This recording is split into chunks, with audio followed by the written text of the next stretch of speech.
تازہ ترین ویڈیوز کے لیے چینل کو سبسکرائب کر کے بیل آئیکن اور آل نوٹیفیکیشن پر کلک کریں تاکہ آپ کو ملے ہر خبر سب سے پہلے۔ اور ناظرین آپ کو بتائیں، نیپرا نے غریب عوام پر ایک مرتبہ پھر بجلی بم گرا دیا۔ نیپرا کی جانب سے جاری کردہ اعلامیہ کے مطابق بجلی کی فی یونٹ قیمت میں 7 روپے 91 پیسے کا اضافہ کر دیا۔ نیپرا اعلامیہ میں کہا گیا کہ آئندہ مالی سال کے لیے بجلی کی قیمتوں کا ٹیرف مقرر کر دیا گیا۔ اعلامیہ کے مطابق نیپرا نے نیشنل ہاؤس ٹیرف 24 روپے 82 پیسے فی یونٹ کا تعین کیا ہے۔ اعلامیہ میں کہا گیا کہ نیا ٹیرف گزشتہ ٹیرف سے 7 روپے 91 پیسے فی یونٹ زیادہ ہے۔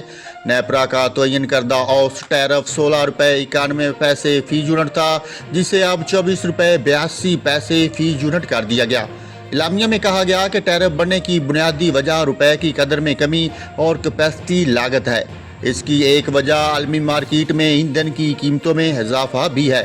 نیپرا اعلامیہ میں کہا گیا کہ توانائی کی خریداری کی قیمت 1152 ارب روپے متوقع ہے۔